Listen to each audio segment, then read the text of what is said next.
Hi all, welcome to another episode of easy your exams. ഈ വീഡിയോയിൽ ഞാൻ human resource മാനേജ്മെൻറ്റിൻ്റെ ഇമ്പോർട്ടൻറ്റ് ക്വസ്റ്റ്യൻസ് ആണ് ഡിസ്കസ് ചെയ്യുന്നത്. ഇമ്പോർട്ടൻറ്റ് ക്വസ്റ്റ്യൻസ് ആയിട്ട് പറയുന്നില്ല, പക്ഷേ ഓരോ മൊഡ്യൂളിലെയും ഫോക്കസ് ചെയ്ത് പഠിക്കേണ്ട ഏരിയാസ് പറയാം. സോ ഈ ഏരിയാസിൽ നിന്ന് മാത്രമേ ക്വസ്റ്റ്യൻ വരുമെന്ന് ഒരിക്കലും പ്രതീക്ഷിക്കരുത്, ഇതിൻ്റെ പുറത്തുനിന്നും വരും. പക്ഷേ ഏറ്റവും ഇമ്പോർട്ടൻ്റ് ആയിട്ടുള്ള ഓരോ മൊഡ്യൂളിലും വരുന്ന ഏരിയാസ് എന്ന് പറഞ്ഞുതരാം. സോ ഫസ്റ്റ് മൊഡ്യൂളിൽ HRM എന്താണ്, അതിൻ്റെ ഫങ്ഷൻസ്, ഒബ്ജക്റ്റീവ്സ്, ഫീച്ചേഴ്സൊക്കെ പഠിക്കണം. ദെൻ HRM മോഡൽസ് പുതിയതായിട്ട് ഇൻട്രൊഡ്യൂസ് ചെയ്തിട്ടുള്ള ഒരു ഏരിയ ആണ്. സോ അതുകൊണ്ട് തന്നെ അത് ചോദിക്കാൻ കൂടുതൽ ചാൻസ് ഉണ്ട്. അപ്പം 4 മോഡൽ, ഹവാർഡ്, ഗസ്റ്റ്, അങ്ങനെയുള്ള 4 മോഡൽസ് ഉണ്ടല്ലോ, ആ 4 മോഡലും ഡീറ്റെയിൽ ആയിട്ട് പഠിക്കണം.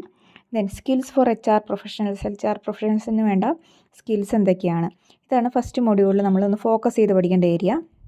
Then second module job analysis, job description, job specification, job evaluation. ഈ 4 ഏരിയ ഇമ്പോർട്ടൻ്റ് ആണ്. ഏതെങ്കിലും ഒന്ന് എക്സാമിന് ചോദിക്കാൻ സാധ്യത വളരെയധികമാണ്. Then recruitment methods and sources, then സെലക്ഷൻ്റെ സ്റ്റെപ്സ് ഇമ്പോർട്ടൻ്റ് ആണ്. ഇത്ര ഏരിയ ആണ് സെക്കൻഡ് മൊഡ്യൂളിൽ ഇമ്പോർട്ടൻ്റ് ആയിട്ട് നോക്കേണ്ട ഏരിയ എന്ന് പറയുന്നത്.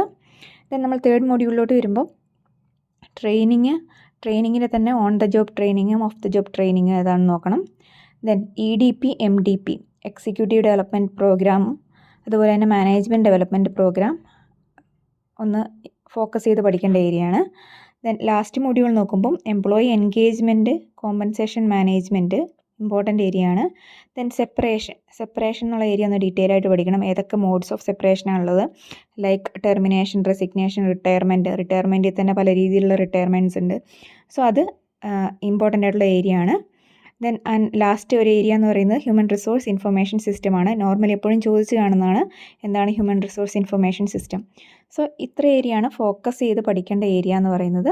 ബാക്കിയുള്ള ഏരിയയും പഠിക്കണം, എങ്കിലും ഏറ്റവും കൂടുതൽ ഇമ്പോർട്ടൻസ് കൊടുക്കേണ്ട കുറച്ച് ഏരിയാസാണ് ഞാനിവിടെ പറഞ്ഞത്. Okay, thank you.